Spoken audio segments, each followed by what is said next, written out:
Good morning, good afternoon at good evening sa inyong lahat. Ito ang part 2 ng video ko tungkol sa tinola. Yan na siya. Malapit na siyang maluto. Hinalo ko na yung gulay niya. Ang nilagay natin ngayon ay sayote. Pwede rin kayong gumamit ng upo. Masarap ang upo rin. Or green papaya. Okay? Pero pag wala talaga, yan, sayote pwede na, pareho naman ang lasa yan. Medyo matamis-tamis na yung sayote, parang upo. Okay, yan ang ulam natin ngayon. Ang tinolang manok. Yan. Gigisa lang ng kalahating sibuyas, mga 6 na bawang, mga 1 inch na, yan yan, 1 inch to 2 inch na ginger. Gisa nyo yan. Tapos ihalo nyo yung manok.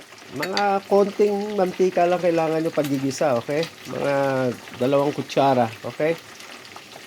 Tapos ihalo nyo yung manok. Lutuin nyo sandali.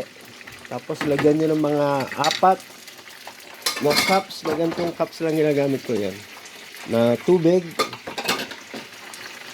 Pakuluin nyo, lagyan nyo ng paminta at asin. Yun lang ang hinahalo dyan. Wala nang kaartihan. Wala nang patis-patis, mabaho ang patis eh. Kaya ginagamit ko ay asin na lang, konting asin. Okay, tapos lagyan nyo ng dahon ng sili, yan. Tapos pakuluan nyo. Ayan. Yan ang kalalabasan. Ayan na siya.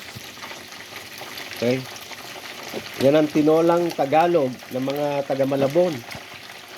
Turo yan ng mga lola at auntie ko na may tindahan sa palengke. May karinderya sila sa palengke ng hulo.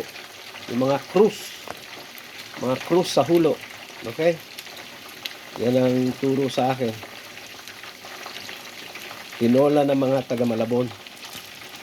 Okay, salamat sa inyo. At yan naman ang fried chicken natin. Okay? Ang fried chicken, ang kailangan nyo lang asin at paminta. Bago nyo ipirito, lagyan nyo ng mga 2 bawang yung mantika para bumango siya. Yan. Hindi na kailangang artihan yan. Yan lang yan. Asin at paminta lang. Yan ang kalalabasan. Nakita nyo? Ang ganda ng kulay niya. Ayan.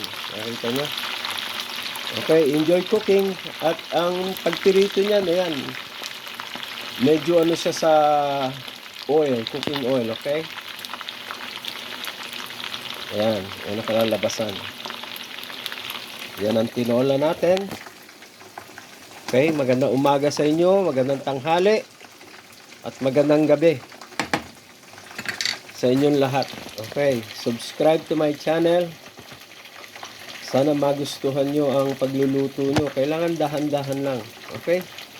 Medium heat pag nagluluto kayo. Okay, salamat. Bye.